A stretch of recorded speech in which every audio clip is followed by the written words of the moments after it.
పేగు cancer, జీర్ణాశయ cancer, ఆహారవాహిక cancer మరియు పెద్ద పేగుల క్యాన్సర్ అనేటివి వస్తూ ఉంటాయి.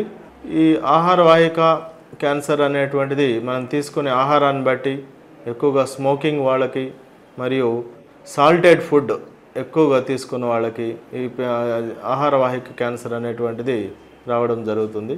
కొంతకాలం వాళ్ళకి యాసిడ్తో ఎక్కువగా బర్న్ అయిపోయి ఉండి ఆహారవాహిక క్యాన్సర్ కూడా వచ్చే అవకాశం ఉంటుంది. మరియు కడుపులోంచి యాసిడ్ రిఫ్లెక్స్, ఎక్కువ వెయిట్ ఉన్నవాళ్ళు యాసిడ్ అనేది ఆహారవాహికలోకి వస్తుంటుంది కామన్గా. దానికి మందులు కూడా వాడటం జరుగుతుంటుంది. యాసిడ్ రిఫ్లెక్స్ దీర్ఘకాలికంగా వచ్చినప్పుడు ఆ పేగులో కణాలు రూపాంతరం చెంది క్యాన్సర్గా మారే అవకాశం ఉంటుంది. జీర్ణాశయ క్యాన్సర్ అంటే కామన్గా హెచ్ పైలోరీ బ్యాక్టీరియా అనే ఇన్ఫెక్షన్ చాలా సంవత్సరాలుగా ఉండి అట్రోఫిక్ గ్యాస్ట్రైటిస్గా మారి పేగు క్యాన్సర్గా వచ్చే అవకాశం ఉంటుంది. మరియు అల్సర్స్ ఉన్న వాళ్ళకు కూడా పేగు క్యాన్సర్ వచ్చే అవకాశం ఉంటుంది.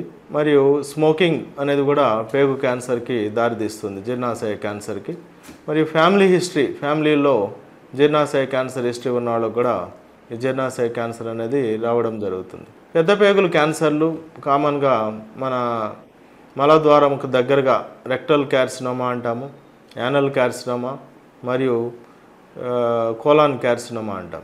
ఇవి కూడా ఎక్కువ జంక్ ఫుడ్, ఫ్యాటీ ఫుడ్ ఎక్కువ తీసుకునేటవాళ్ళు మరియు రెడ్ మీట్ ఎక్కువగా వాడేటువంటి వాళ్ళకి, ఈ స్మోకర్స్కి ఈ పెద్ద పేగుల క్యాన్సర్ అనేది కూడా రావడం జరుగుతుంది.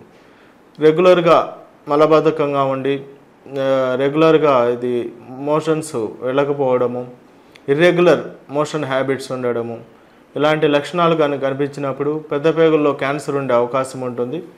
దాన్ని మనం కొలనోస్కోపీ పరీక్ష ద్వారా చెక్ చేసి ఆ యొక్క పెద్ద పేగు క్యాన్సర్ను గుర్తించవలసి వస్తుంది. మోషన్లో రక్తం రావడం కానీ మరియు మోషన్ నల్లగా రావడం కానీ, రక్తహీనత ఏర్పడడం కానీ ఇలాంటి లక్షణాలు ఉన్నప్పుడు కూడా పేగు క్యాన్సర్ లక్షణాలుగా గుర్తించి కొలనోస్కోపీ మరియు ఎండోస్కోపీ పరీక్షలు చేయవలసి వస్తుంది. ఎండోస్కోపీ పరీక్షలో ఆహారవాహిక మరియు జీర్ణాశయ క్యాన్సర్ని మనం ఐడెంటిఫై చేయవచ్చును.